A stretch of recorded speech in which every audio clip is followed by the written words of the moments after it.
Alright, so part 2 of our trigonometric equations lessons. Today we're going to look at factoring. Again, you're going to want to think about how we factor with algebra 1 or 2 or whenever you first saw it. And then we're going to talk about using some of the identities. So this is the part, like I talked about in the last video, where we're really going to want to have that identity sheet out next to you. Hopefully you have them written down. So first of all, if we think about just how to factor a general algebraic equation, we could factor and how to solve after that. We would factor this 2u minus 1 and u plus 1 equals 0. And then we do what's called a zero product property. We set these to both equal to 0 individually because only one has to be true, and we solve. So we add 1, divide by 2 here, and we get that u is 1/2. On this one we just subtract 1 and we get that u is -1. And those would be our two real solutions for this algebraic equation. Well, it's very similar, although it looks ugly. It is algebraically identical to what we just did, except for now instead of u, we want to think of cosine as our u. We're going to factor the same way. Instead of 2u minus 1, it's going to be 2 cosine of x minus 1, and instead of the second term being u plus 1, it's going to be cosine of x plus 1. We keep the equal 0. Now, if you're not sure if that foils out the identical way, go ahead and foil it out on your own, and you'll see that these two are identical. One is just factored, one is not. Same idea, we do our zero product property, so I'm going to set these two terms, these two factored binomials, equal to 0,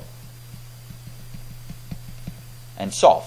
So I start over here on the one on the left. I'm going to add 1, divide by 2, and I get that cosine of x is equal to 1/2. Now is when we need to pull out our unit circle. Well, our cosine tells us x value, so the angle has an x value of 1/2 when the angle is at pi over 3, and also at, whoops, not 2 pi over 3, also at, whoa, there we go. Also when the angle is at 5 pi over 3. The only thing we need to remember from the last video is they repeat themselves every 2 pi, so we need to add a 2n pi here to get all real solutions for this piece. Now the other factored form, you can do similar idea. We need to solve for cosine of x, so we subtract 1, and then when the x value, cosine tells us look at the x value, so the angle who has an x value of -1 is at pi, and don't forget to say plus 2n pi.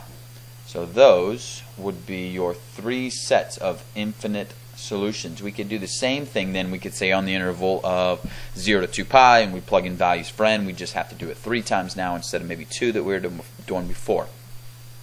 But we would still then, if it was the interval, do the same idea of plugging in values for n. Okay, now kind of combining factoring and our identities piece, it could look something like this. Well, you'll notice we have a cosine and a sine. So the problem, two problems actually, we have cosine and sine. That can make it difficult if we can't reduce it to one single trig function. And the other piece, we're actually working with different angles. The cosine has an angle of 2x and the sine has an angle of x. Well, we solve this problem by using one of our identities. Cosine of 2x, which is a double angle identity. Remember, there were 3. So they were cosine squared of x minus sine squared of x. It was 2 cosine squared of x minus 1, and then 1 minus 2 sine squared of x. Okay, the best option to choose here is that third one, because that puts everything only in terms of sine. So my cosine of 2x, I'm going to replace with a, that should be an x, 1 minus sine of 2x. So my first term becomes 1 minus 2 sine squared of x, and then bring down the rest of the problem, plus 3 sine of x, and bring down the minus 2, and equals 0. First step I would do then is combine like terms. So we have a 1 and a minus 2.